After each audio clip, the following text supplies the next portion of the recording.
did shine, a star did shine, a star did shine. Parishioners came together for Sunday service at Southwest Portland's First United Methodist Church and found their denomination at a crossroads. We may be moving to separate from our brothers and sisters in Christ. A proposal to resolve a decades-long dispute over gay marriage and gay clergy would create a new conservative denomination, splitting from the church. There's always sadness when a body chooses to exit from a church.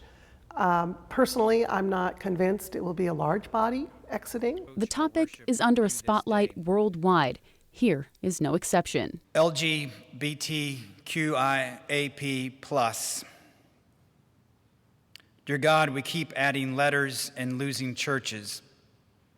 And both the letters and the churches represent people. First United is known for their inclusivity, and Pastor Donna Pritchard is an advocate of that message. We will not change who we are.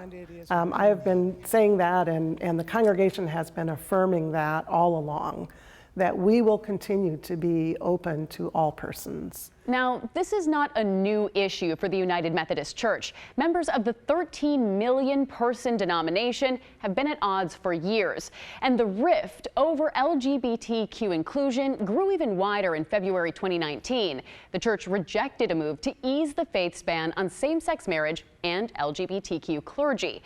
But people like Pastor Pritchard have vowed to continue that fight. Now, nearly a year later, a new proposal. It is called a Protocol of Reconciliation and Grace Through Separation. Under the proposal, traditional Methodists opposed to gay marriage and clergy will form a new denomination while retaining their assets, plus an extra $25 million from UMC over the next 4 years. A final vote on this is expected in May. It's been a long time in the making.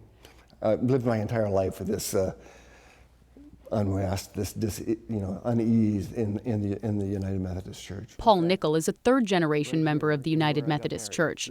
He married his partner right here in the cathedral. So you're very much a part of the congregation. A man of faith, but also of struggle in that journey. He remembers clearly at age 17 when the church changed its language, denouncing homosexuality. He says this proposal feels like a bookend. I've finally lived my entire adult life. I'm almost 65, and we're getting to the other part of the bookend where we're going to, I think, finally close the chapter on this discussion. United Methodist Church. After Sunday's service, Nickel and many others had questions. Is that true? I mean, how did we get from there to here? While Pritchard says the majority of traditional Methodists are in Africa, the Philippines, and the southeastern U.S., there are churches here in Oregon that may share the traditionalist values. Now, everyone is looking ahead to that historic decision in May. My hope would be that if we allow each other some space at this time, there will be an opportunity to come back together at some point.